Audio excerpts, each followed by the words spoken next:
Ladies and gentlemen, good morning, good afternoon, good evening, wherever you are in the world, and whenever you are tuning into this video. My name is James Porcelli. I'm Brian Thomas. And welcome to another very special edition, a weekend edition of the Ruthless Talk podcast. Your boy had a lot to say freaking last episode. If you haven't checked that out, please go check that out. Our last episode this past Wednesday, where we talked all about Monday Night Raw. Freaking wasn't very happy in regards to what went down with Monday Night Raw and just the trajectory of where we're heading with Mania. But on the other hand, after what transpired last night, your boy's in a different type of mood in regards to what happened on SmackDown, because boy, a lot freaking happened this past last night on SmackDown. We're going to get into all of it in this episode, so make sure you guys stay tuned for it. But the first thing we're going to start off with, and we're going to jump straight into the show because there is a lot to cover. There's a lot to dissect. We got 5 to 6 weeks before WrestleMania. So there's going to be a lot cooking, a lot of juicy stuff. And our next pick stop is going to be for Friday Night SmackDown, which was last night in Glendale, Arizona. But there's also another big pay-per-view. There's also another big event, and that is AEW Revolution. AEW Revolution this weekend in Greensboro, North Carolina. Shout out to everybody from North Carolina because that's where your boys are from. Yes, sir. So shout out to people from the Greensboro area. So AEW Revolution this Sunday, March 3rd. And let's just say, and we've had our fair share of talks, and we've talked about it too, Brian. We've spoken about it on social media. We've spoken about it on our Facebook page. And of course, a lot of this is revolving a lot around Sting, a lot around Sting and Darby in this tag match with the Bucks. Of course, this is Sting's retirement match.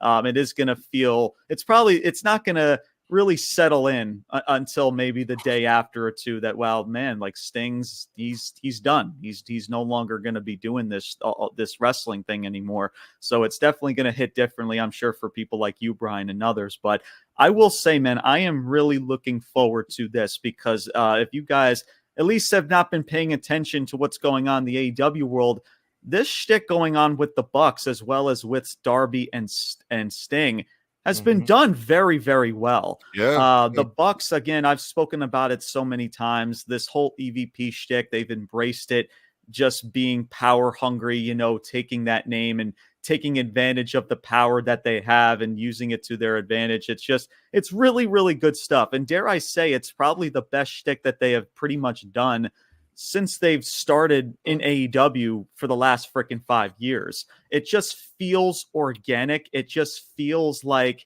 because people know who they already are. They already know their EVPs. They know their positioning, outside of the wrestling itself. So it just makes sense to you to just embrace who you are at this point and kind of make it into your shtick. And they did tremendous stuff. And freaking this past Wednesday was a really, really cool segment of freaking, I believe it ended the show, if I'm not mistaken. Yeah. But freaking the Bucks were out there and freaking, or the Bucks were coming out to the ring. They were going after some fans with Sting face masks, and one fan comes up and he takes it off, and it was freaking Darby. I thought that was a really cool shot. And Darby's going after the Bucks, and of course, unfortunately, the numbers game 2-on-1 kind of catches up to Darby. Ric Flair came out first. He's been also in this shtick of like he feels like he could be doing more. He should be involved more in this whole journey with Sting, and he feels like he's not doing his part enough. And he's been in talks with the Bucks about, I guess, a potential turn. That's where we thought it was going to go, and then they ended up low blowing Ric Flair when Ric Flair was going after the Bucks. So Ric Flair got taken out in the process, and they were like beating him up and kicking him while he's down. And yes, that's when Sting came out. His music came out. They rolled underneath the ring ropes, and they just ran straight up the ramp as they were waiting for Sting. And Sting did his iconic freaking from the rafters entrance coming down. And that was freaking absolutely sick. And then the Bucks, just like their facial expression when they just slowly turn around, they're like, well, fuck, man. And freaking Sting just lays them both out. And they gain the upper hand. and the Bucks retreat back up the rampway. Just a really good segment, man. Again, they've just done very, very well. They were, I believe, Sting and Darby had a promo segment just a couple weeks ago, and just really diving deep into just Sting himself, and just pretty much everything settling in the fact that his career is coming to an end. Also really putting the stamp on that as well. Just everything in regards to just building this pay-per-view around Sting has been done tremendously well. Yep. But then there's the rest of this card that just really gets me baffled. I'll state one more positive that I do have about this. Toni Storm and Deonna Purrazzo. Really looking forward to that match as well. You guys know about Toni Storm. Yep. Shtick that's going on. She's been doing such a tremendous job. Getting also very personal. This is a personal relationship with her and Deonna. So they're telling the story with that and how they kind of grew up in wrestling together. And there was a cool shot. I think it was this past Wednesday, or maybe the week before, I'm forgetting, but it was a cool visual shot for everybody watching on TV, to where Deonna was about to have a match. Toni Storm just had a squash match. She's walking up the rampway with freaking Luther, her butler, and it was like a side-by-side visual shot. It's like one side, it has Toni Storm in all black and white with her shtick, and it was Deonna Purrazzo on one side in all colors and everything. I thought that was a really, really cool shot, what they did. So yeah, man. I mean, listen, is it great? No, but at least keeping it simplistic, it's doing its part, if that makes sense. They're at least doing enough to make this somewhat interesting. Now, obviously, Toni Storm has to win this match. I like Deonna. She's tremendous. She's done tremendous stuff in TNA and all across the world, but Toni Storm is doing too much great stuff right now. You can't take that title off of her. Right. And then there's the rest of this card that I'm just fucking baffled with, Brian, and I'm sure as you are to a degree as well. Like, Orange Cassidy and Roderick Strong, couldn't give two fucking shits about it, man. Listen, Orange Cassidy, there's only so much you can do with that gimmick. They're pretty much doing the same thing like he did when he held the international title the first time, just having a bunch of freaking open challenges and shit. It's really, nothing is really progressing with Cassidy and Strong.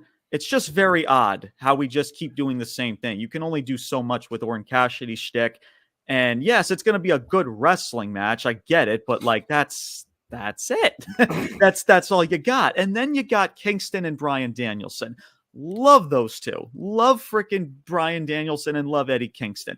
I've seen these two battle in the Continental Classic. I've seen them fight on freaking Collision, and now I got to see them fight again. It's going to be a bloody, gruesome match because it's the respect of the good fight, every single AEW match. So that just doesn't do anything for me. Then you freaking have this all-star scramble match, which I don't even fight. It's another one of those Tony Khan specials to where let's grab pretty much a handful of people from catering, half of people that are already on the Dynamite and Collision shows, and let's give them an opportunity and expect people to give a fuck when they win the match and they get a world title opportunity. It's just like, come on, man. Like, Lance Archer's in this. He's not even going to win it anyway. We know that. And he's just going to go right back to catering. It is criminal what they're doing with people like Lance Archer, with people like Miro, who's not even in this freaking match either. So it's really baffling, man. It really, really is. You got Will Ospreay and Konosuke Takeshita. You know, obviously there's at least something there with the Don Callis family. Does Okada? I do want to see how that plays out. Yeah, that's definitely something. third on the list. That'll be something. I'm holding out hope. Let's just say that, Brian, in regards to that. Right. I mean, Konosuke Takeshita, it's just, he's a good talent. It's just him against Ospreay in a pay-per-view. It's just, I would rather them just go toe-to-toe on a Dynamite instead of freaking in the middle of a pay-per-view, if I'm being honest with you. But that does have potential to go somewhere. And it looks like that Will Ospreay is going to be a babyface. He's officially now all elite now. You know, his contract is up now with New Japan, and now he's officially starting his AEW contract, and he's officially an AEW wrestler. So, and this is where he's starting. So holding out hope with that. Yeah. FTR, Jon Moxley, and Claudio Castagnoli. I've seen these two fight in I've seen all of these members fight in singles matches, tag team action. They fought in a 6-man tag just last week. They're not even fighting for anything. And guys, and I love FTR, love Jon Moxley, but they're not fighting for anything. And I just don't care because I've seen them fight countless upon countless of times. I don't understand why in this company, every now and then, it's just we put, whether it's a tag team or two people together, it's just like it's the respect of the good fight, or it's just like I want to fight somebody because I just feel like fighting somebody. And to call it a feud, it's so fucking weird. Right. There's no real story to anything. Right. It's just there's nothing to fight for. Right. Yeah. There's nothing on the line. You're just fighting just to fight. And it's just because, again, man, all 4 of these guys are tremendous at storytelling, and they could do wonders. But again, there's nothing to truly tell a story at all. And and now you're going to continue to just fight, and you're going to put on the same type of match that you've been doing on Dynamite. So that just does nothing at all. And then lastly, you have this world title match, which there is some little bit of intrigue. I feel like they've botched this from the beginning, Brian. I've spoken about with Hangman Adam Page. Sure. It seems like they've already done, or maybe they're in the process, and we've talked about it, or you, Brian, have specifically talked about with the women over in WWE about this potential double turn with Rhea and Becky.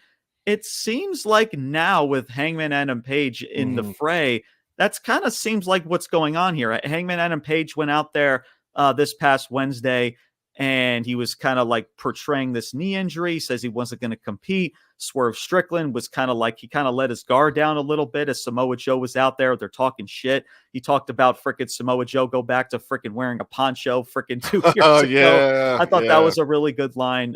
Swerve's doing a really good job, man. Of course, Hangman frickin' attacks him from behind. So it's pretty evident that Hangman going forward is gonna be a heel. I mean, if you were to say like, oh, well, he's not a heel, he's just an in-betweener, or he's just, guys, if Hangman doesn't become a full-blown heel after faking a knee injury and attacking someone from behind, I'm pretty sure that's being a freaking heel. I mean, and of course, heel 101. It's heel shtick 101.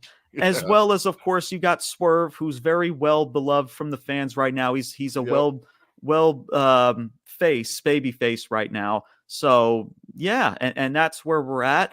Brian, I'll get your thoughts, man, and who you think is or how you think all this stuff is going to go down. But your thoughts about this card, your thoughts about Sting and his retirement match, and everything else as a whole, bro. The floor is yours.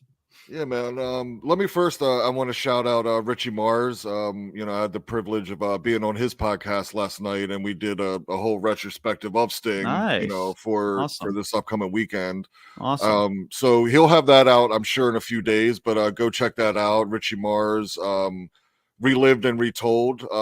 Shout out to Richie. Yep. Yeah, absolutely. Does I great will check stuff, that man. out. That's really good. Yeah, Richie, he does a lot of good stuff with people like Chrissy Tina, people like Suplex Media, diving into a lot of, what ifs in pro wrestling, a lot of, fantasy booking and stuff. And there's good conversation there, as well as he's a very good mind, and he's a very intelligent, wrestling content creator. So definitely go check him out. So, but yeah, good stuff, man. Let me, I'll try to keep this short, but I got to take a moment to talk about Sting, man. Let's hear it, man. Look, this dude, for me, he's the one wrestler, that, I mean, he's been there from the time I've, came into wrestling until now. So, I mean, 40 years, like I've seen it all. He's my personal number 2 on Mount Rushmore. Man, I just, I'll be watching it like that Flair promo, man, with a tear in my eye, man. It's just going to be, it's bittersweet. I don't know, man. And he's one of those guys too. I think Darby said it best in an interview the other day, man. Especially this day and age, and hopefully I won't eat my words here in like 5 years, but wrestling, there's an ugly side to wrestling, man. There's some shit that goes down, man. And it's not good. Right. And for 40 years, this dude, has by all accounts, man, I mean, he's been great to the boys and the girls and men and women in the back. There's never been, any type of anything really that comes out about Sting, and what we've seen with him interact over the fans for 40 plus years. Just thank you. I only personally got to see him one time live. That was back in the Baltimore Arena, 97, 98 in his crow gimmick. And this is before, so he just came down from the rafters, cleaned house on NWO.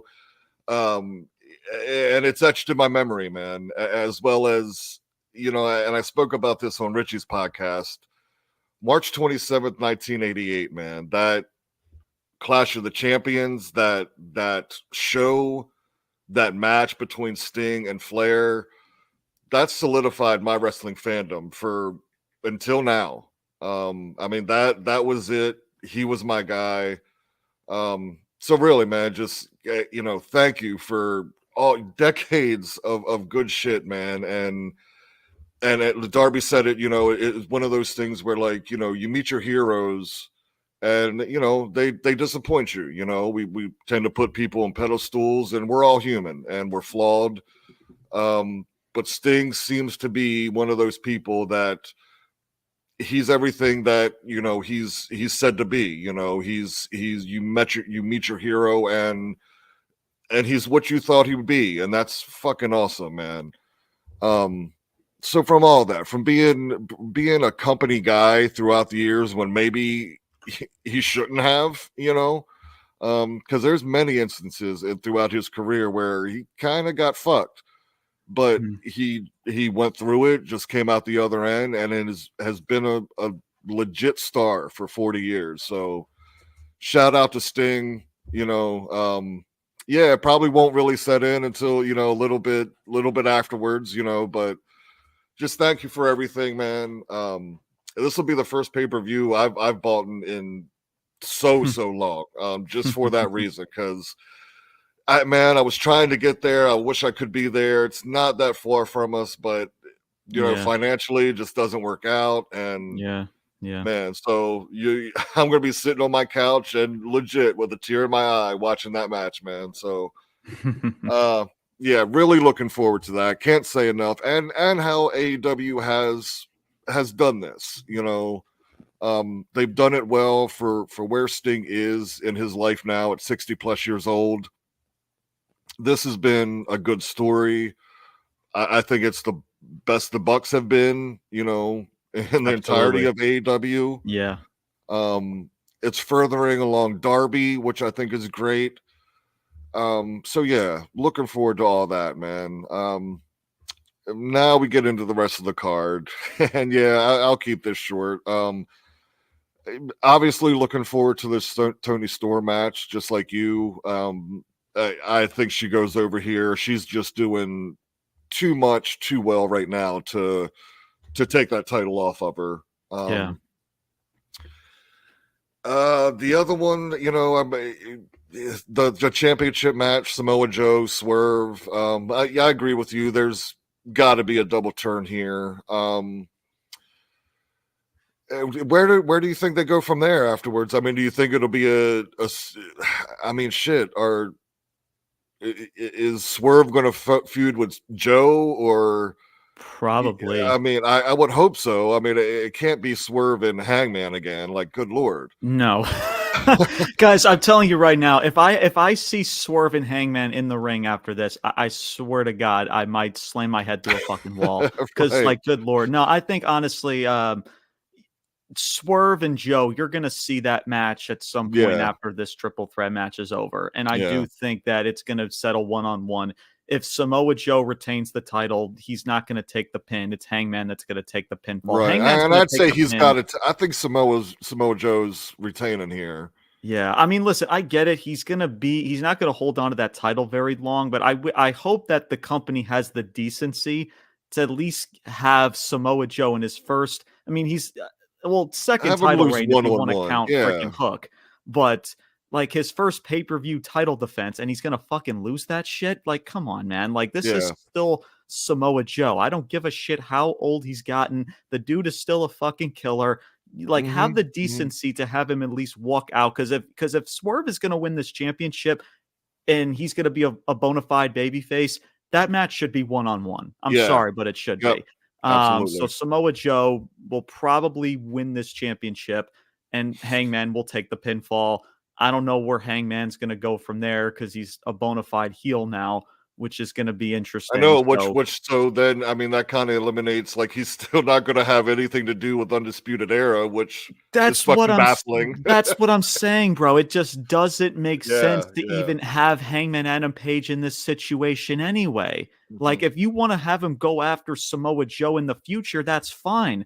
But to have him as well as Swerve in the same match, because already Swerve's beaten him twice. I don't give a shit when anybody says it doesn't make sense for a guy that you've lost to twice and you're in the same match to compete for a world title. It's like, come on, man, stop. There's got to be some type of logic gap there.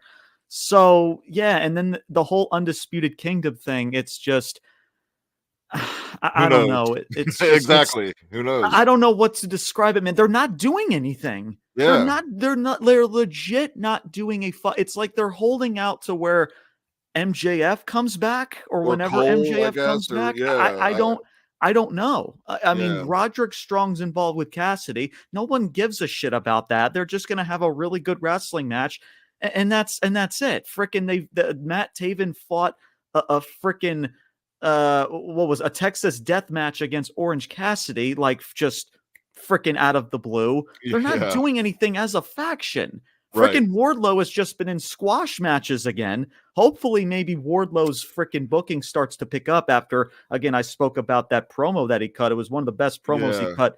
What was it? Just last week, or the best he's ever done 2 weeks ago? Yeah, 2 weeks ago. Yep. Yeah, 2 weeks ago. I mean, no doubt. So and in that match, I would have to say Wardlow's got to come out of that match the winner and be in the number one contender. But I mean, just like, fuck, guys. Like, okay, or this time, are you going to see it through? Like, how many times has he been number one contender? And, like, so I don't trust that shit, man. I really don't. It's like, bro, it's like freaking.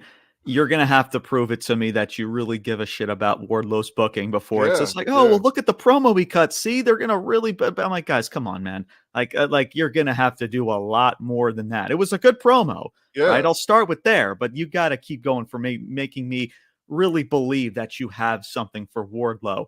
But yeah, because like Hangman Adam Page, man, it would have made so much sense for him to go after Joe, the guy who is responsible for him being attacked by Undisputed Kingdom, to get to Joe in that world championship, as well as it gives Undisputed Kingdom something to do. They haven't done anything since World End, guys.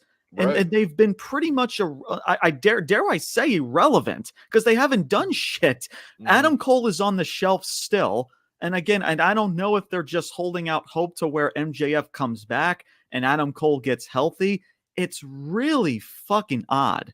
So that whole shit has just been botched freaking times freaking 10. As good as that moment was at World's End, it's been very weird on how we've now processed this over the last several weeks. 2 months, 2 months now. To be exact, pretty much. So yeah, man, it's just and I've said this to multiple people. It's just, outside of Sting in this retirement match, and I'll throw in Tony Storm in there too, I really don't give a shit about this pay-per-view. I really don't. If you really take away Sting's retirement and that whole build with the Bucks, I mean, how big is this pay-per-view? Seriously. I mean, how big is it? It's, for me, it's all about Sting. I mean, that's absolutely, yeah. And he's gonna main event the show, probably. Most likely that tag match is gonna probably main event. What do you think, man? Do they retain these titles? Does Sting go out and win his retirement match, or do they give these titles to the Bucks? What do you think before we get to SmackDown?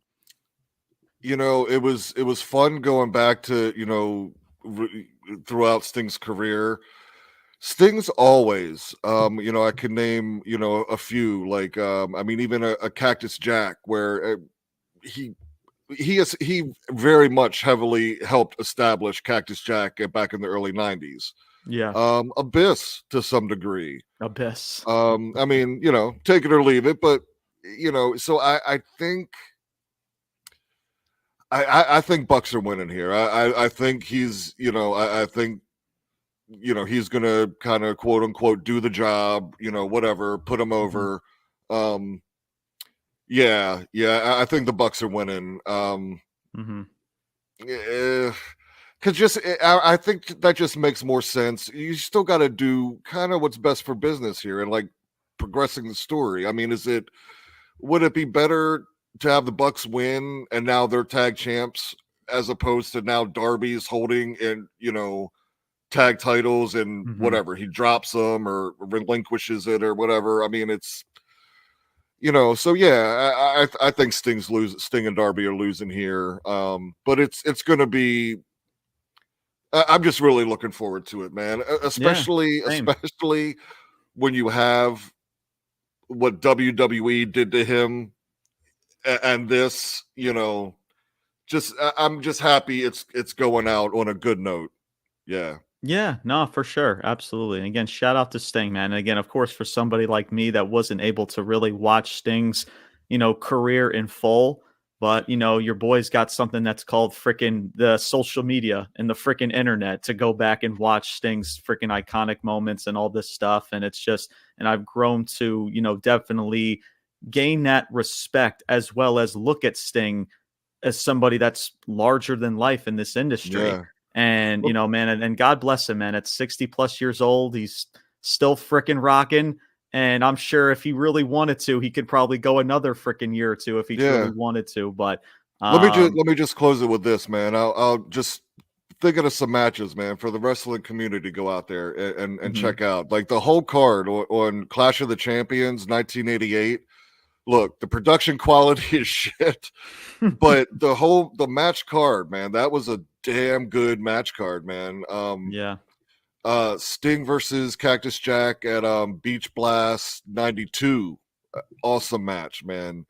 His TV title feud with the Great Muta. The Great check out Muta. All of those. I mean, and of course you can go down the litany of matches with Flair, but again, the Vader matches, Nikita Koloff. I mean, dude, back from mid 80s to mid 90s, dude, Sting was the fucking man, dude. I mean, he really was. So check some of that shit out, man, if you got time. Absolutely. Nah, for sure. Absolutely. So, I mean, for me, and it's funny, Brian, we met the other day or just a couple weeks ago, and we were seeing a bunch of Sting's moments when he was in TNA. I believe that was his Joker days at the time. Right. And even still, even though it was kind of weird and kind of like wacky in a way, he still made it work to a certain degree of how just the segments that he was in, the backstage segments he was in, and how he was just still able to make everything work. As I'm sure it's not the best or the most favorite from fans, the favorite gimmick of Sting in his career. Dude, I talked about this. Sorry, man. Go ahead. Finish that. But still, overall, man, just again, much respect and love to Sting. And I'm just glad too, man, that it's not just a wrestling match. It's just like, oh, like here, just a wrestling match, and then poof, we are actually building a little bit of a mini feud here with the Bucks. And listen, and who better way if you can't do a one-on-one match, freaking do it with the Bucks, man, in a tag team, of course, with Darby. And like you said, and I've said it too, it could definitely elevate Darby when this is all said and done. I mean, holding out hope with that. Freaking, I don't trust this company once Darby gets backed as a solo act. But with the Bucks, man, it's just, man, they show you that, yeah, they might be pricks. Yeah, they might be childish and act freaking somewhat freaking douchey to a degree, but man, like they remind you, at least in this shtick, why they have been, known as the Young Bucks, as one of the best tag teams in the industry. Now you're starting to truly see that, and how they're embracing this role. And I'm glad that Sting on his way out is getting this type of story you know, and not just to have a match, just to have a match, if that makes sense. But yeah, Brian, finish this off. Yeah, just final thing, man. I spoke about this on Richie's podcast. Like, I didn't see the Joker TNA stuff like in real time, right? I wasn't really watching wrestling. Yeah, but yeah, in preparation for this, I went back and watched like all of that shit, and man, I'm sorry I missed it in real time, because I mean, when I say this as a lifelong fan of Sting, just strictly his character work, that Joker character arguably might be his best, just as far as the character. Oh, it was good. Yeah, it was good. Dude, it was really, really good. I mean, oh yeah, he lived, you know, the mannerisms, the way, the cadence he would talk, and even down to like the way he would like purse his lips kind of as he would like the Joker. I mean, like it the was Joker would. Yeah, I mean, it was really, really good. And yeah, shout out to him, man. Just love you, Sting. Thank you for everything. Absolutely. Yeah, no, very, very, very well said. Absolutely. So definitely will most likely main event the show. I'm sure they're going to make it as memorable and as much as a very heartwarming moment as possible. And it's going to be interesting in what the outcome is. I mean, are they going to have Sting go out as a victorious, holding up tag team titles with Darby, or are they going to give these titles to the Bucks? You know, have the Bucks not just have the tag titles, but on top of retiring Sting in the same. And that would just kind of also add to their heat and their dickishness and their, and that's honestly, man, like at this point, you know, I wouldn't bat an eye or wouldn't be, I would be totally fine or wouldn't bat an eye if the Bucks were to win these freaking titles over Darby and Sting, honestly. No, man, I expect it. Because you said, it kind of gains a little bit more heat than they already have right now. And you can do wonders with those two in segments holding freaking titles, maybe in their freaking EVP office backstage or some shit. You could do a lot of good stuff with that, man. But definitely much love to Sting. Again, just everything that he's done for this wrestling industry, as well as just how long he's been doing this. And it's crazy how things are now starting to come to an end, unfortunately. But we'll never forget, of course, for people like Brian and people that lived those glory days in the 80s and 90s, what he's done for this business. And there's no doubt he is an icon of what he's portrayed himself. He is truly an icon, and he will no doubt will never be forgotten in this wrestling industry. So we'll see how everything goes down this Sunday at AEW Revolution. So let us dive in to SmackDown. Let us dive into Friday Night SmackDown and get into our topics. Before we get to the topics, let me just do this. You ready for this, Brian? Ready for this? Yeah, man. That's my reaction to SmackDown last night. I said it in the Twitter space. Shout out to David from Talk About Sports. He usually does a bunch of Twitter spaces after SmackDown goes off the air. That was legit what I did. I freaking just had a little golf clap because, hey, man, decent show for the most part. And again, you could thank The Rock and you could thank Roman for being in that segment, that opening segment, for legit, I want to say, was 40 freaking minutes in length. And we're going to get to that later on. We'll end the show with that. Was it that long? Yeah, it was. Because I'm just watching because I still don't. It damn near took a good half an hour of the first half an hour of the show, man. It was that long. Oh, right on. Because I still can't watch it live, so I'm just watching the clips and stuff. Yeah, plus the commercial break on top of it kind of added a little bit of time. But yeah, no, it was that long, bro. It was that freaking long. And shout out to those two, and we'll get to that segment later on. But honestly, and I know I've spoken very very heavily about Monday Night Raw, and I still stand by it to this day still. Yeah, man. But I will say, man, at least for tonight, a step in the right direction was somewhat made, especially with this tag, and I'll explain still my thoughts about this tag and this entire situation, but we'll get to that bridge. We'll cross that bridge when we get to it. But let's start off with let's start off with Rey Mysterio. Rey Mysterio, guys, made his return freaking last night. Rey Mysterio returned. Santos Escobar and Carlito were in a street fight. Just another maybe no DQ. I mean, again, I saw the same type of match with freaking New Day and Imperium. I mean, it's technically not a street fight. I mean, I don't know. It just seems like a little no DQ. Yeah, no DQ. Yeah, match. It's just like if you're gonna have a street fight, like go to the fucking streets and everywhere and fight. Like it's just, I don't know. It's just like it just seems like a no DQ match to me. It was fine for what it was. I just think that street fight, freaking spiel is kind of just been Yeah, you got to go thrown. backstage. You got to go. Yeah, it's just, and Yeah. if you keep doing the same thing with these street, quote unquote, street fights, it's just like, okay, it kind of warrants the name street fight in a way. Rey Mysterio comes out with crutches. He comes out with crutches and he's hobbling to the ring, and freaking Santos and Legado are just laughing at him like, dude, what the hell are you going to do, bro? You're on freaking crutches. There's three of us. What the hell are you going to do?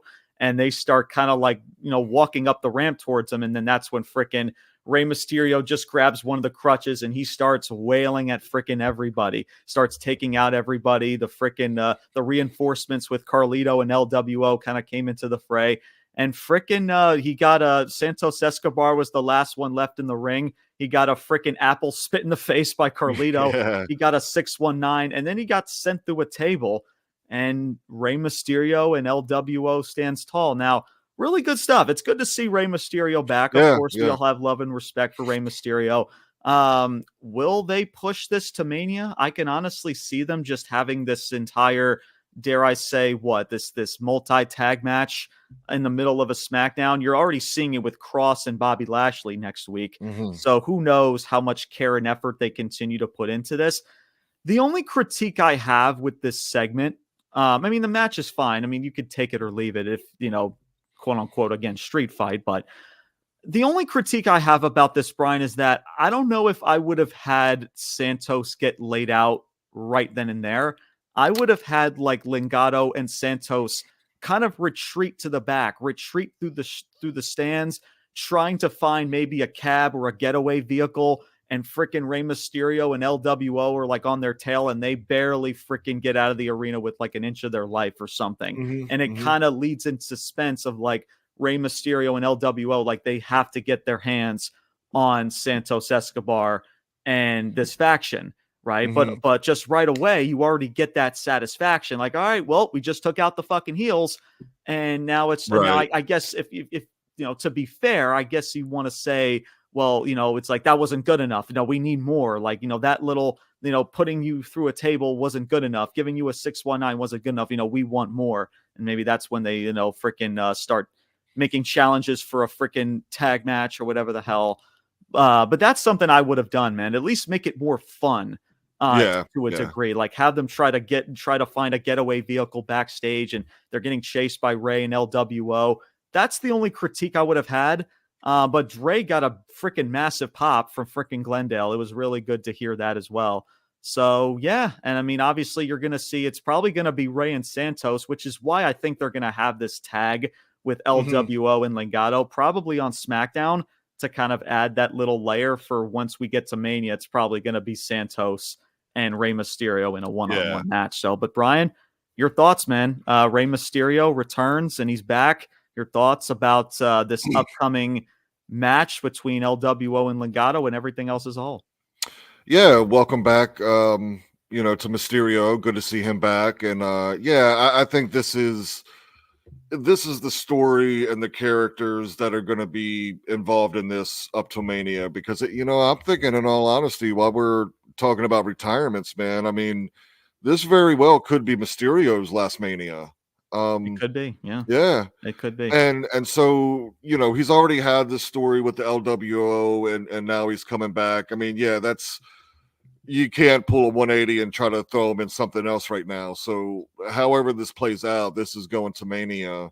And I mean, it's it's a good, solid mid card, story. I mean, that's what it is, and all right, it's been okay. Right. Mysterio getting one more Mania, because who knows? I'm just speculating here, but I mean, the dude's getting up there in age, and again, we want to talk about storylines and taking people's spots. Well, that's a Mania spot. He might not have one next year. So yeah. And by the way, Carlito did defeat Santos. Carlito Escobar. too. Carlito did take the W over Santos, and that's when Legado got into the ring, and then that's when frickin' Rey Mysterio and the Calgary started to come in. Forgot to mention that. So, but yeah, continue. But yeah, all in all, it was good. Glad to see Mysterio back, and Yeah, I mean, it's going to be entertaining at Mania. I mean, obviously, that's not what we're going to be tuning in for, but this will be pretty solid, I think.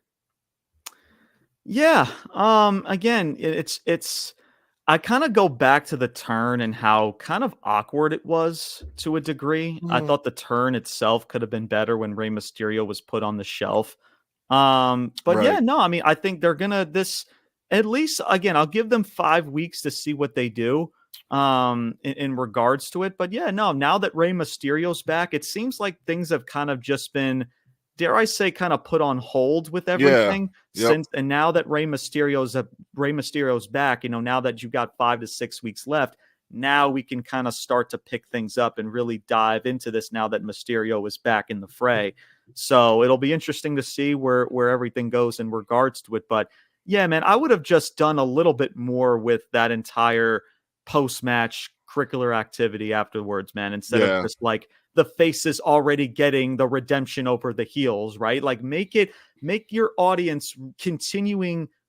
They want to see the heels get their ass whooped, but it's like, oh Right. damn it, they freaking got away. They almost got them and they freaking scurried away like cowards, right? Yeah. So Yeah. I would have done something like that, man, instead of just already, The well, money's always in the chase. yeah, exactly. And then of course, and you build that up Right. to freaking the match at WrestleMania, which is going to be Santos and Rey. It's like, man, freaking Rey has got to get his hands on Santos. Now you can say, because I think it was Carlito that put him through the table. So it's like, oh, well, Rey Mysterio needs to get more of his hands on Santos and he'll do that at Mania. But still, That's you not really still, a Mysterio move. I mean, he's not power bombing, yeah, Santos yeah, to a or table have like, place. or make the, or have the final blow, whether it's maybe, Well, doing a yeah. frog splash or doing a splash from the top rope through the table or Gotcha. Yeah, something. yeah. But still, I would have just added more suspense of the heels retreating Hmm. for fans to say, I really want to see these guys get their ass whooped. Right. That's something that just would have added a more layer. It's just like, okay, it's so good to see Ray. It's like, it's like freaking, because like when he returns, it's like, oh, freaking Rey Mysterio's back. Like, go get him, freaking beat up Santos, right? And he gets away within an inch of his life, but he already got laid out. So what else is Yeah. there need to see from the faces against the heels? So I don't know, man, but it depends on what they do next week. I just hope that more layers get added into it. Santos, again, I like Santos as a heel. I like Yeah. this new little upgrade with Legado, Electra Lopez. I wish they continue to do more, and hopefully they do more now that Rey Mysterio's back. And time will tell. Time will Yes, tell in sir. regards to it. But it was a good moment to see Ray come back and the pop that he got. And Hmm. now it just comes down to if they keep this up moving forward. So but let's get into our next topic. Next topic is the ladies. The ladies. This was a tag match between the Kabuki Warriors with, of course, your women's champion, Io Sky at ringside against Bayley and Dakota Kai. So Bayley was she was getting her ass whooped at this point during the matchup. Dakota Kai is on the apron. Bayley is finally starting to gain the upper hand. She reached for the tag, and Dakota jumps off the freaking apron, and Bayley's looking at her like, I fucking knew it. I knew Yeah. I should not have trust your bitch ass. It was that look in her I face, man, that know. Yeah. grimacing. She's like, I knew I shouldn't have trust you. I knew it. I should have went with my gut. I trusted you. Why did I do that? It's just everything was told just by Bayley's facial expressions, Yep. man. Dakota jumped off the apron. Freaking Bayley. She's trying to take out both Asuka and Kyrie. She goes straight after Dakota, but unfortunately the numbers game catches up to her. The bell didn't even ring. It was a tag match. The bell didn't even ring. It was just the referee just got out of the ring and they just Hmm. continued the assault. But still, awesome, tremendous stuff Yep. from all Yep. of these ladies. Freaking Dakota, Io Sky had a running knee to the back of Bayley's head, and freaking, they just left Bayley where she stood in a puddle of her own Or where freaking she blood and laid. tears and Yeah. freaking and everything else as Damage Control stands tall. So it's clear as day, Brian, that Bayley is going to need some reinforcements. Who are those reinforcements we're going to find out. You got a little tease of it maybe last night when Jade Cargill was backstage with frickin' Damage Control. It was like a 30-second segment to where Jade Cargill was, Damage Control was walking backstage, and they run into Jade Cargill. She's just standing there, and they kind of have little face-to-face interaction. And Nick Aldis kind of breaks it up to invite Jade Cargill into his office. And so, yeah, I mean, you would think now Bayley. Now we've talked about these reinforcements, right? It's Bayley, probably going to be Bianca, probably going to be Naomi, and dare I say Jade Cargill. So I don't know, man. I've spoken about Jade Cargill. It makes sense for both brands to have Jade Cargill on Raw because you already have Tiffany Stratton and Naomi on SmackDown. And by the way, I just want to throw this out there. I love Tiffany Stratton. You guys know how much I love Tiffy time. Why did we have to have freaking Naomi freaking lose to her last night? I was very bizarre.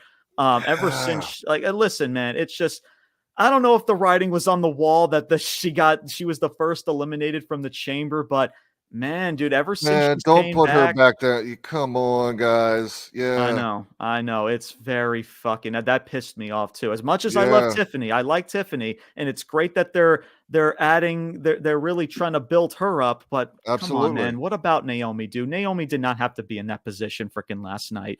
But she's probably going to be a part of this whole Bayley shtick. She's going to be the reinforcement for Bayley as well as Bianca. And maybe Jade Cargill, ? So that's remains to be seen. But Brian, your thoughts, man? Dakota Kai, she turns on Bayley. No, we saw it coming. We had a suspicion it was coming, but I don't think that takes away of how good this was overall. No, it was good, man. And like you said, especially at that moment and Bayley's facial expression, that told it all, man. So yeah, I thought it was really well done. It's been pretty well done. Man, I'm rewriting things, man. Until I see Sasha show up in an AEW ring, God damn it, I'm holding out hope. I'm holding out hope, man. Because, man, you look at this whole scenario and just the timing of how everything plays out. How huge would it be if it's Sasha that comes back to help Bayley? I mean, God, it's, I mean, the timing with that is just sitting right there, and it would make it so special. But I guess, like, I don't know. I guess she's going to AEW. We all think she's going to AEW, probably AEW. But until I see it, man, I'm hoping, because this, I've spoken about it, like, with the transition in power here. Like, I really do believe that WWE is in a really good place. And man, to bring somebody back like Sasha, especially when everybody thinks she is AEW, oh, that would be huge. That would be huge. I'll mark the fuck out, dude. I don't usually mark out for a lot of shit.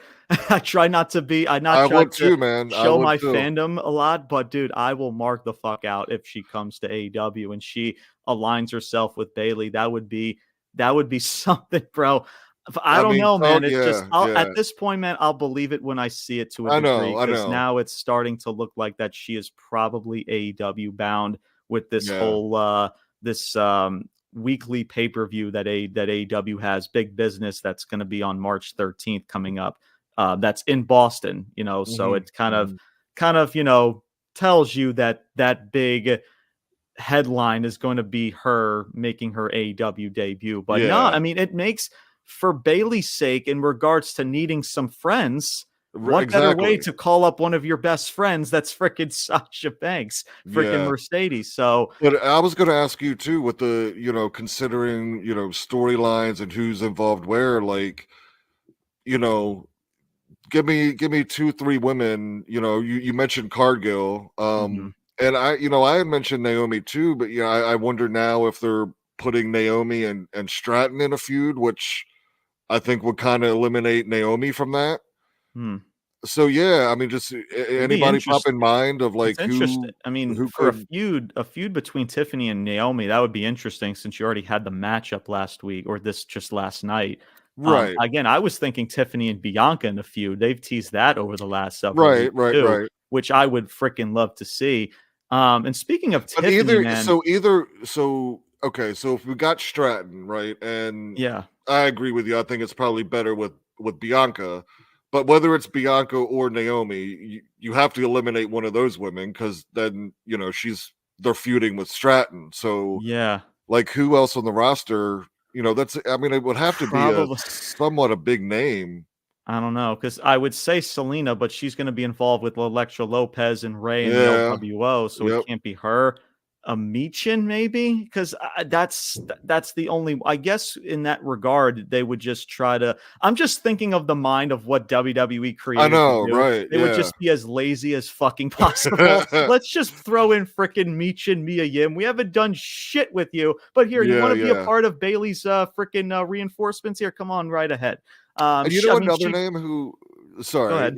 like, and I don't know where she is, with everything, but has anybody heard anything recently about Alexa Bliss? Like, I mean, I know she was pregnant and had a baby, but that's how Yeah, long I ago don't was know. that? I mean, she's had the baby like She months and has the months baby. ago, right? Yeah, she had the baby. Yeah. Yeah. I don't know. I haven't heard anything Like, about Alexa Bliss. That's very interesting. I'll have to yeah. see if there's been any new reports about a return coming up, but I don't know. I mean, Alexa Bliss would be an ideal name if she is coming back at some That's point. just a name. It's kind of, with all the dirt sheets and everything out there, like, I haven't heard shit about I Alexa haven't heard. Bliss. Yeah, I I was was just just I like haven't heard wondering nothing really. Yeah. if she's kind of done with wrestling right now, or Yeah, I yeah. don't know. I don't know, but yeah, with Naomi, man, again, it was just listen. I get it. She's gonna be a part of this reinforcement stuff with Bayley, but guys, like, did we really need to have her take a fucking L last night? I mean, come Yeah, on, that was yeah. just freaking ridiculous.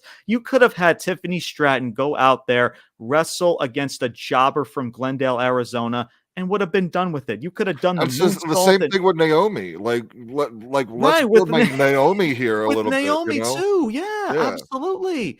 But you throw both of them together and you and now one of them has to take none of them can afford to lose. Neither one of them.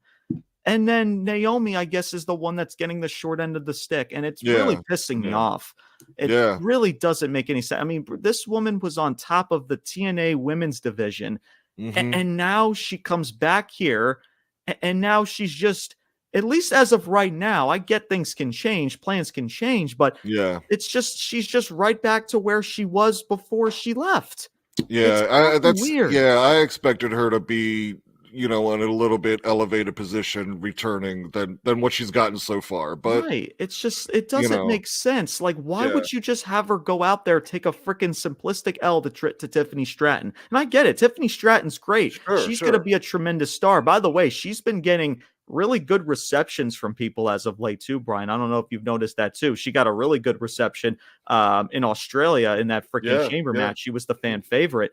So yeah, man, it's good to see Tiffany Stratton get built up. It's gonna be great to see what she does. But what about Naomi, man? It's just like, you can't sacrifice Naomi's booking for Tiffany Stratton. right. It's just piss poor. It's just Yeah. piss poor and it's just lackluster. And I just can't Yeah, stand that shit. if Naomi ends this run, however long, she's back in there, and she doesn't get like, or she's not somewhere in like a main event picture, whatever, then Yeah. that's gonna be really fucking disappointing, man. Yeah. I think at this point, I think they're gonna strap some type of rocket to her back. Again, I I've hope. spoken about her winning the Money in the Bank briefcase Hmm. because I think that can truly. First of all, it's believable. Second of all, what you can do for Tiffany and storylines as a heel with that freaking briefcase, like it's believable for a heel, being the dastardly heel trying to get Sure. an edge over everybody to cash in that briefcase at the right time. It just fits, right? I'm Uh-huh. not saying that because I'm a fan of Tiffany Stratton. It just fits, right? Especially, and you can have her hold on to that for how freaking long. It doesn't even have to be this year, Yeah. right? It could be Yeah. freaking whenever.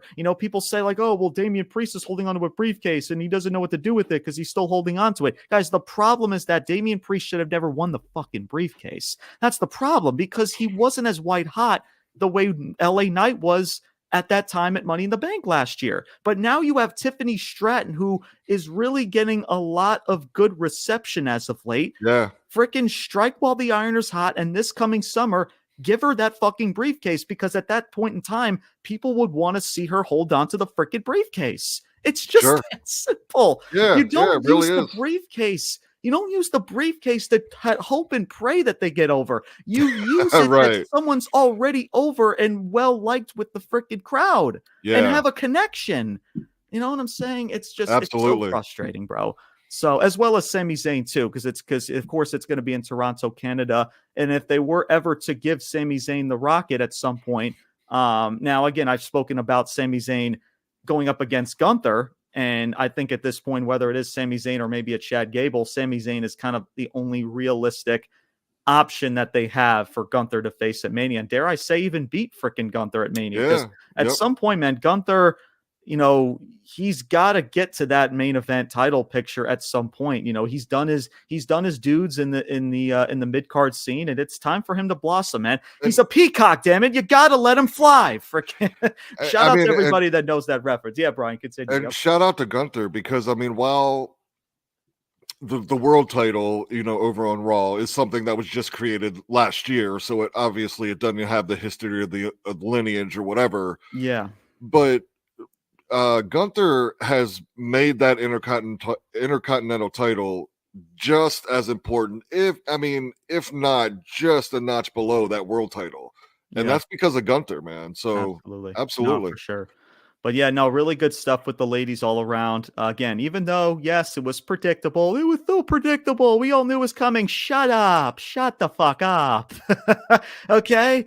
Freaking I can't stand that whole predictability shit. Listen, man, I don't care if something is predictable as long as you make it good, as long as shit makes sense and it's captivating, it's intriguing. I don't give a shit how predictable it is, man. I really fucking don't. We're grown ass freaking adults. We know that this shit is predetermined. We know, we can see, we're not stupid, guys. We're not toddlers. Let's just stop with that whole predictable stuff. What is so strange about that, right, is how people switch their mentality almost like on a drop of a dime. Because, you sit there and watch any movie, right?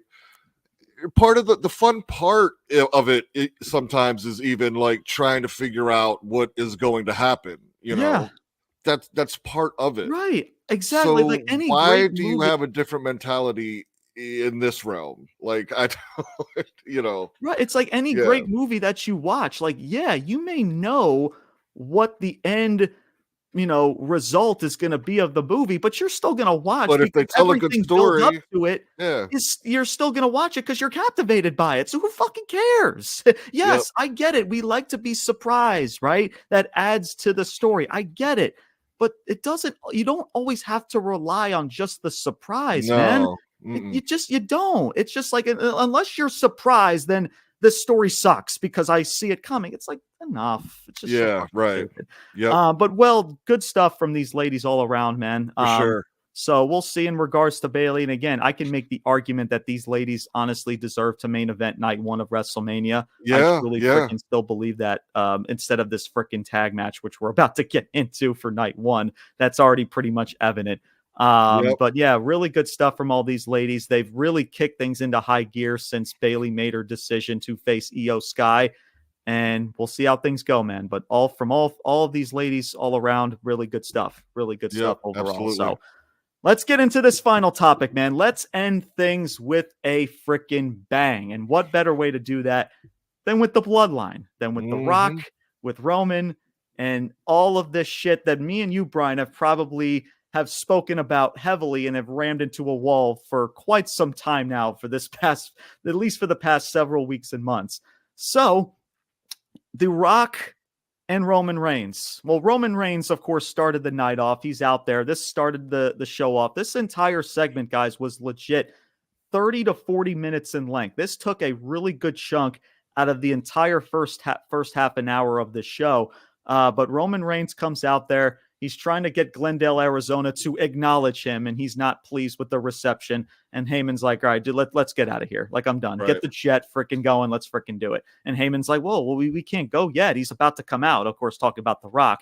And freaking Heyman introduces The Rock. The Rock is going to come out, but right after this commercial break. And Roman Reigns is on the ropes, and he's kind of you see that look on his face, man. I'm going to get some more of that later on. But after commercial break, The Rock comes out. He's in that new he's once again in that old school freaking Hollywood Rock attire with the freaking the vest and everything, the long sleeve vest and stuff. It was freaking great. He comes out there and he makes fun of freaking Glendale, Arizona. He's like, listen, this is a known fact. Freaking Glendale, the number one city for cocaine and meth is freaking Glendale, Arizona. It was great. It was freaking awesome. Again, shout out to The Rock, man. What do you call them? Crackhead Karens and freaking meth head Marys or something like that. yeah. Oh man, but yeah, The Rock is just like he's firing on all cylinders, man. And he's like, listen, this is it's WrestleMania season. It's electrifying. It's buzzing once again because of The Rock and the bloodline. Look, freaking Roman's excited. The wise man's excited. Jimmy's excited. Solo, he's like, you wouldn't tell that he's excited by his face, but that's his exciting face. Got a solo chant going on out there where he, and he has to play it off. Yeah.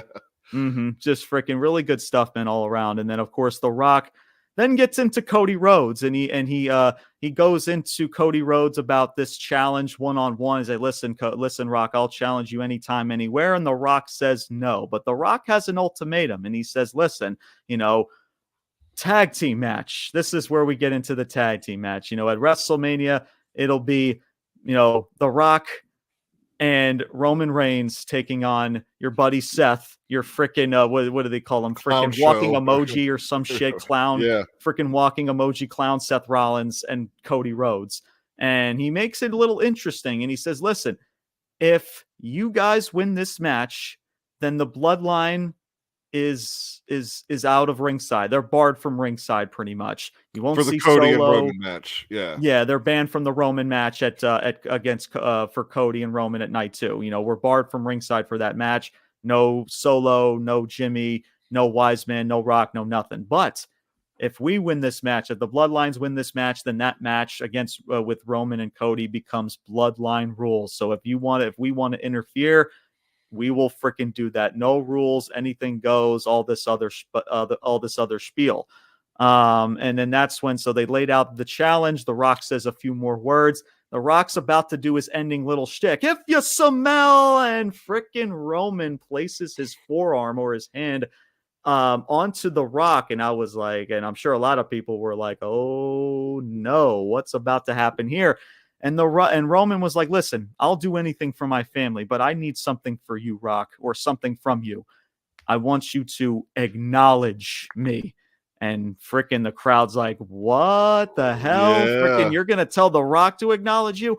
So, and The Rock, he kind of, they let that shit sink in too. And they took a while for Rock to get some words out. He takes off his glasses and Rock says, he's like, I acknowledge you as my tribal chief. And they handshake, they embrace, and then that's when The Rock does his spiel. If you smell, and he stops and he hands the microphone over to Roman, and then Roman finishes it off with what the bloodline is cooking. And they all stand tall with the ones. The Rock still does the freaking L. He's got the thumb sticking out and everything. And yeah, the bloodline stand tall again, man. 30 to 40 minutes in length was that opening segment to start off SmackDown. So I'll get my thoughts in. Brian, I'll have you start, man, to end this show, to end our final topic. Your thoughts on this entire segment. I'm right there with you, bro.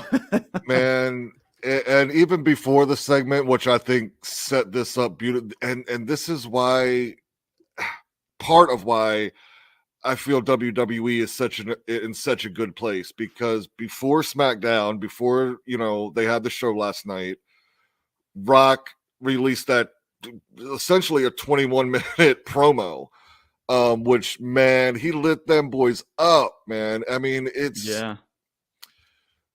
again just perfectly timed. There's a purpose to it, and last night in the ring, man. I mean, look. I've said it before, and I'll say it again, man. Like, I get the people out there that are the Cody crybabies, or Cody wants to finish, needs to finish his story and whatever. I get it. Simply because The Rock is back in the ring in a match. What he when he goes out there and cuts a promo, when he does, tell me another wrestler, any wrestler in the world, who you would legit sit there and listen to a 20-minute promo, like not even on a wrestling show, just you probably wouldn't do it,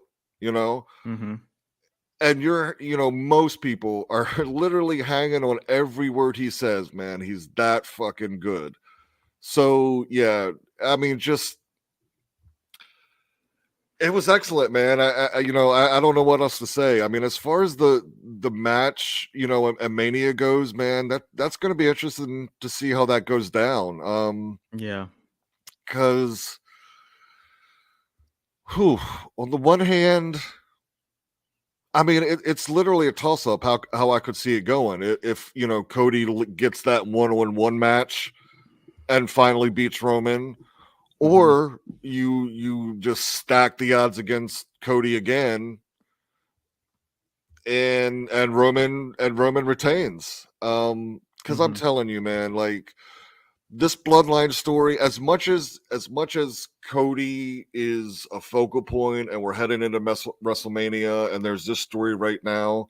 Yeah, I'm telling you, the biggest story that's going to come out of all of this in the next year is the bloodline. Whatever happens with the bloodline, that's coming. And that's going to be the biggest fucking thing, man. So dude, I love it, man. I think all these people and positions, it's not perfect. oh no. and again, like I don't even think all this to where we are right now is primarily for three things: a Punk injury, Vince McMahon, and the crowd's reaction to Rock coming back. That's how we got here. I don't in any way, shape, or form think this is a Rock having a power play or a Triple H having a power play or they're trying to screw Cody. It was those three things, and this is business. And God damn it, the business looks bright, man. So I love the segment, man. That whole acknowledge me thing. I mean, dude. I mean, Roman and Rock is coming. Whenever we get it, I'm just along for the ride, man. And there is not a single person in the wrestling industry right now that just has the experience, the charisma, the know-how in the moment. Like the way The Rock can control a crowd in the moment is bar none to anybody in the business. So yeah, man, it's great. I'm really looking forward to whatever is in store here. Yeah, no, for sure. And of course, you had The Rock go on social media and cut also a 20+ minute promo, pretty much going into depth of how we've gotten here, at least storytelling wise to this point. We already know how we've gotten here to this point, but The Rock being The Rock, trying to tell some semblance of a story, going on about how Cody as well as himself had a deal to where to make this match between himself and and Roman Reigns happen for Mania, and he agreed to it. And he kind of goes into depth of how at the press conference and how, listen, you changed your mind. I don't mind you changing your mind, but it's how you did it, and you disrespecting my family. And he's like, listen, The Rock slapped the shit out of you, and you got your freaking boyfriend, freaking Seth Rollins, and now you're starting to see stories develop for Seth. Because, Brian, you brought up a really good point in our Facebook page. Like, you can honestly see when Seth eventually drops this World Heavyweight Championship, his focus and attention is going to be back with the bloodline once he does come back. Because I agree with you. Like, I think that there's going to be some type of interference or something that happens in that match to where Seth loses that match to Drew, and Drew wins the championship. He's going to continue to tell his story with Punk whenever Punk comes back, and when Seth comes back, his main focus is going to be with the bloodline for sure. I've been hearing shit about Seth in a freaking turn against Cody. That would just be no. That would just no, like absolutely not. In that promo, that video, that 20-minute thing, that he released, I'm telling, like, if you pay the fuck attention, like he's telling you what's going to happen, right? He says read between the lines. And last night in that promo, right? What did he promise? That if Seth and Cody win, then they won't interfere in Cody's match. Seth still has a match, against Drew. That's right. There it is, right there, man. Bloodline is going to cost him the match, probably beat him down and write him off TV. Yeah.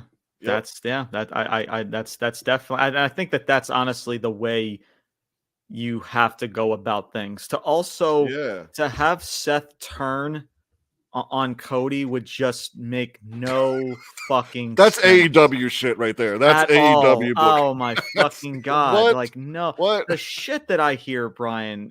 I'm like, I lose brain cells sometimes listening to some of these dirt sheets and sources of what they could see or potentially see. I'm like, absolutely not. Anyway, that's a different discussion. So let me get this straight. So Seth is going to turn on Cody, therefore, essentially helping the Bloodline, who has also kind of been helping Drew, who has a match against Seth. Like, come on, man. come on. Right? Yeah. It's just that's not going to happen, nor should it freaking happen. That's all I'm going to say. No. But look, man, I'll end it with this. I've spoken my piece about this tag, and I still mean that to this day. I feel, but I'll put a but in there. I don't mind this little, something's on the line here, at least now, about the interference. I don't know how much of a difference it really would make, because win or lose, I still feel like whether Cody or Seth wins this match or whatever the case may be, you still feel like in that match with Cody and Roman, something of interference and schmozzery is going to happen anyway. Right. So I don't know how much of a difference that truly makes, whether it's bloodline rules or not, but at least now, but it's everything else in this segment, right? Forget the tag match. We knew that this was going to lead into the tag match. We knew that, it was evident. But it's the little hints now with Rock and Roman, and how you got to throw Solo in there too, man. That Solo, I'm telling you, if you pay attention to that moment where like Rock is going down the line and he says something about Solo, and then the crowd starts chanting Solo. Yeah. There's shit there that's coming, man. Like I'm telling you. No, for sure. And I think it's evident at this point that a turn is coming. And it's probably going to be The Rock turning on Roman. Or I've even said this too, and I've said it to David, shout out to him in his Twitter space. I would love, because listen, The Rock is a heel, he's great, but no one's going to freaking boo this motherfucker. No one's going to. Right. But man, to really make Roman Reigns, at least to not make him feel like, I don't want to say an afterthought, but at least like have him gain an extra layer in his character to take out The Rock, if that's what you're going to do. Sure. Because Roman should stay in this heel shtick. He just should. Like that's where he's most comfortable in. The Rock is going to get cheered no matter how many Cody crybabies freaking cry on social media or whatever across the world. They're going to cheer this dude. This dude is beloved by everybody in the wrestling industry. And to really make Roman more of the dastardly heel to take out his own cousin. And again, does the turn, whether it's vice versa or whether Roman does turn on The Rock, does that happen night 1 for this tag, or does that happen freaking night 2? That's also the question as well. But I don't think any turn happens at Mania. I think and I've stated that too about David. It's funny you mentioned that too, because I asked him the question. I was like, do you think that they continue to stretch this out with The Rock and Roman still together at Mania? Because again, that's also a third possibility too. But yeah, continue. Yeah, I think if Roman were to lose, because that's the only way that the bloodline breaks up, if Roman loses, I think. If he loses, I would say that causes something happens. Somebody wasn't there, or somebody messed up. Maybe mistakenly hits Reigns instead of Cody. Whatever. Yeah, and that starts to plant the seeds of this eventual turn and breakup. But no, I think coming out of Mania, that's why I think Cody's losing, because I think coming out of Mania, I still do. Yeah. I think coming out of Mania, the bloodline's still going to be intact. Out of Mania, That's still my gut feeling that Yep. Roman is still going to retain. Whether I think they do the turn or not at Mania, Right. I think Roman's still retaining, guys. Yeah. I still believe, I still truly do believe that, man. So yeah, but at least I guess you can say that there's questions, there's Yeah. questions, and you can dare say that there's at least good questions, in regards to all of this. Here's the last statement I'll make, because David, again, shout out again from David from Top Bunk Sports. Absolutely. He made a really good point in his Twitter space, and I feel like I have to bring this up because shout out to him. Obviously we love The Rock, and The Rock is going to turn shit into gold wherever he goes, right? Yep. And I've even made this statement before too. And Brian, I don't know how you feel about this, but it's also quite unfortunate because the lawsuits with Vince McMahon, and as well as the injuries and all that stuff, we've spoken about all of that. But I've also spoken about how the past year, especially with Cody and Roman, there really hasn't been a whole lot of substance. There really just hasn't been. We can blame that to a degree. That deserves a slice of the blame pie, but it's not the entire pie, right? Yeah. And it's unfortunate because if they would have really booked that properly from the jump, really would have given us a reason for Cody losing that championship at WrestleMania, right? So really add more depth into that story, then I don't know if you would have even needed The Rock in this situation to begin with, because the only reason why, Brian, they made that switch to overshadow headlines, you weren't going to do that with Rock and Roman the way you built it up for the past year. And I felt like Cody and Roman, or with Cody and Roman, excuse me, yes, right, absolutely. That would not have happened if you booked it properly, at least for a year. At least have done something with it. But unfortunately, they were on opposite brands. They came across one time in a face-off, and that was it. And Triple H knew. They knew that with The Rock had to come in and steal the headlines, and that's why the fans cried about it. And now we've had to change and switch shifts here in regards to this entire story. Yeah. So my point is that it's unfortunate how we continue to botch a lot of these guys' booking. People like Cody and people like others, people like Shinsuke, as well as many other people on this roster. And it's unfortunate how, and WWE has done this for quite some time, to rely on all of these legends to come back and save pay-per-views like WrestleMania to a degree. Sure, it's good, and we'll enjoy the ride, no doubt.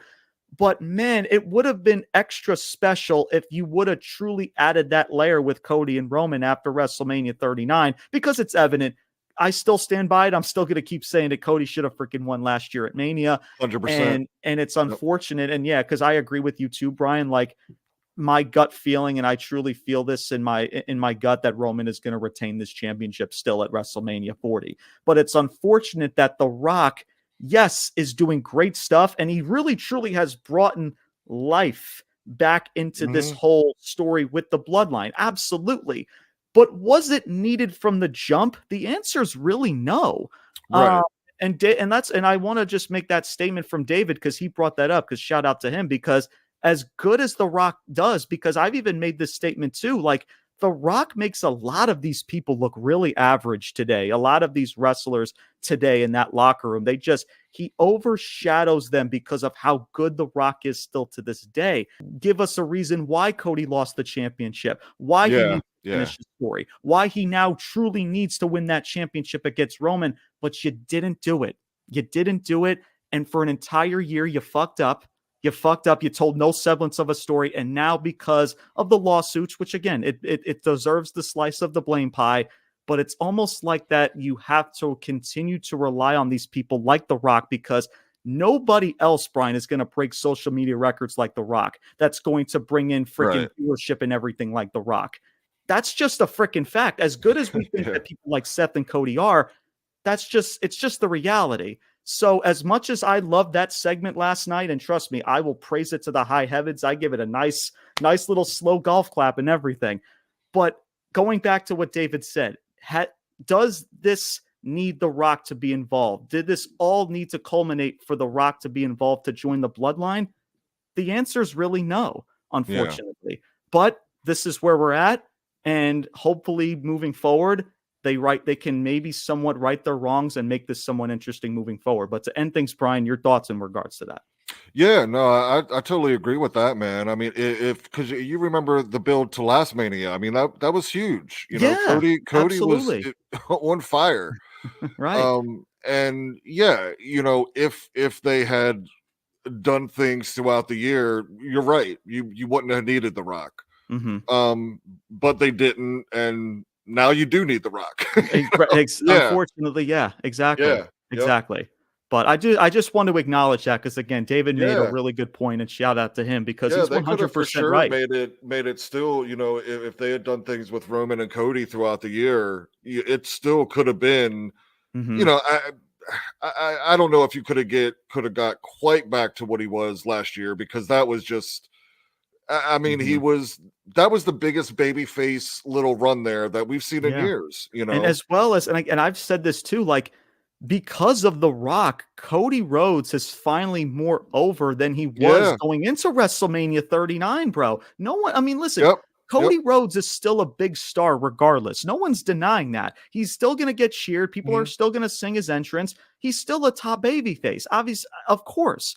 But do they truly care about him finishing the story because of how poorly you've executed this moving Mhm. into this year's WrestleMania of what he's been involved in? The answer's no, right? Right. There's a difference between liking somebody and being a fan of somebody, as well as caring about what they're involved in. And what Cody's been involved in until freaking the Royal Rumble, until he won the Rumble, Yeah. unfortunately, no one's given a shit. And that's Yep. just the unfortunate thing. As great as The Rock is doing, and he is truly saving this freaking whole spiel with Cody and Roman and everything else, Mhm.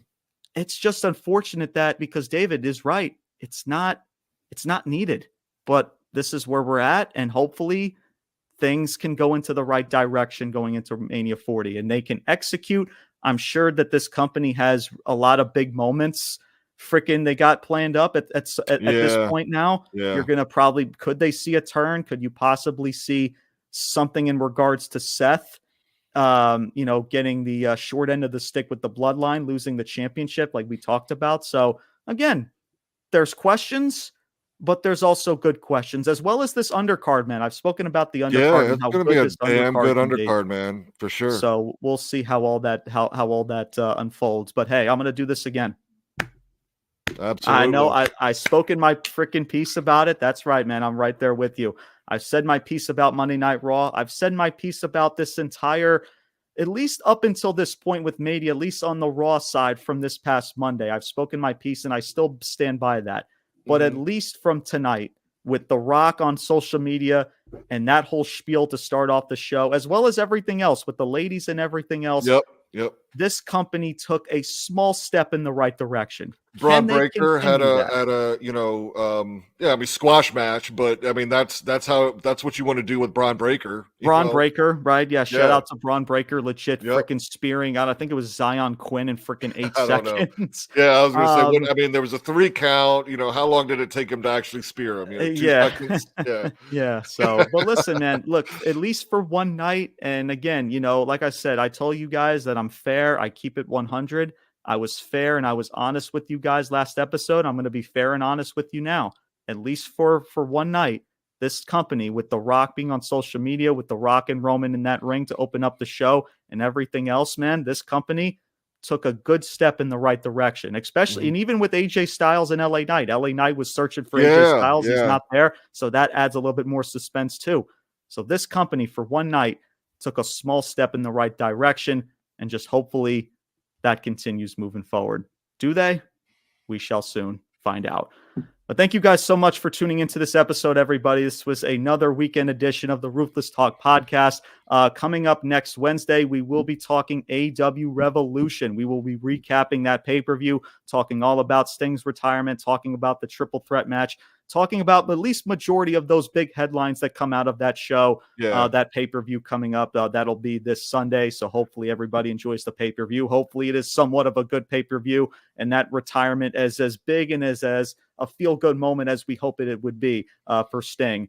As well as we continue this road to Mania, man. We only got a couple weeks left. We will talk about a little bit of Monday Night Raw, seeing if things get back on track with Cody. Does he start to explain himself? I don't even know if Cody's even going to explain himself at this point. The Rock is explaining himself. I know The Rock already told the story. The Rock is explaining Cody's actions more than freaking Cody himself. I'm sure Cody will have some rebuttal to that, but you would think, but we'll talk all about that on Monday Night Raw. So we'll see how everything goes with that. And yeah, man, of course, you see the banner down below. We got our WrestleMania roundtable. That'll be March 30th, with a bunch of other content creators. And we will be talking the match card, how we feel about the build and everything else, man, for both WrestleManias Night 1 and 2. And we will talk all about that, man. So make sure you guys stay tuned for all of it. So thank you guys so much. Of course, as always, thank you guys so much for tuning in. Of course, you see the banner down below as well. Make sure you follow us on social media, on Instagram and on TikTok. That is Ruthless_Talk. Make sure you guys join our Facebook page. We are so close on TikTok to 1,500 subscribers on TikTok. So make sure you guys, or followers on TikTok. Thank you guys so much to everyone that's followed that page, as well as subscribe to our YouTube channel. And as always, man, stay tuned for more content to come because things are about to get juicy. So, Brian, your thoughts, man, before we end the show? Man, obviously just looking forward to tomorrow, man, and sitting down and watching that match. And otherwise, man, I think this is going to be a fun ride to WrestleMania, man. I really do. Yeah. So, yeah, looking forward to it. Yeah. So we'll see, man. There's 5 more weeks left to build. So all we can do, again, like I always say, habit and hope. So do they build this up? Can they continue this momentum? Because last night was a good start. Can they continue that? We're going to find out eventually. So, but thank you guys so much for tuning in. That is going to do it for today's episode, everybody. My name is James Porcelli. I'm Brian Thomas. And until next time, and there will be a next time, your boys are signing off saying salutes. Peace out. And take care, everybody.